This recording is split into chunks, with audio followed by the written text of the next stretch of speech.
Good evening there, at least from my time zone in Trinidad and Tobago. This is Mark Robin of the Recording Tour, and it's a pleasure to be here with you. Thank you very much for stopping by and taking the time to view this content. It means so much to me, and I hope that you leave reviews, comments, likes, and share it with persons, with your friends, especially with your audio engineering uh, personnel or associates. So, without further ado, let's proceed. So if you look, you'll just see my heading, video tutorial, Logic Pro X, etc.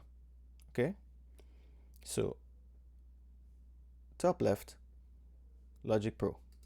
All right, so if you click here, you'll see about Logic Pro, and it demonstrates in the black ink there, version 10.7.1 under the emphasized heading, and there's also some information here that you can peruse on your own timing.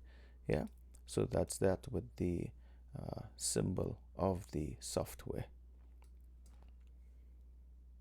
Please be informed that Logic Pro X is an Apple product. So as far as I know, and you can update me if this changes, the Logic Pro X software can only be used or supposed to only be used on a Apple type computer. Yeah, and that's that. So proceeding, let's go below. So settings, here's where you have your control surfaces, your key commands, sound library, and other types of information. Some of the main things you want to pay attention to, and you can peruse even further, are your key commands, right? Your presets, you can choose the languages here. You can click edit, and then you journey through the different commands and you assign them accordingly. Okay, this is just a tutorial to show you some familiarity with the real estate known as Logic Pro X. Control services, you learn your assignments, control assignments, etc., and go to your settings, which is one of the very important part of this program. We can go to general, you can access your stuff such as your project handling, editing cycle, your audio, your recording. Or you can come back to the same audio where you're seeing core audio and output device.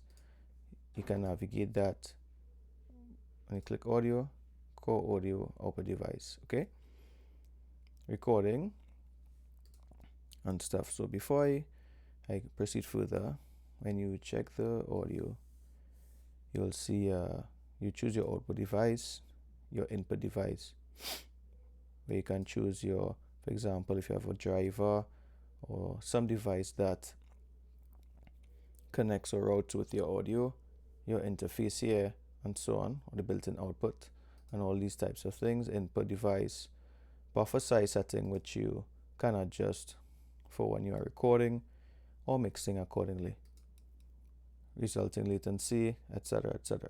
Recording, you have your to check off your bit depth here, which deals with the representation of your audio in the digital domain, your MIDI, display, score, etc., etc.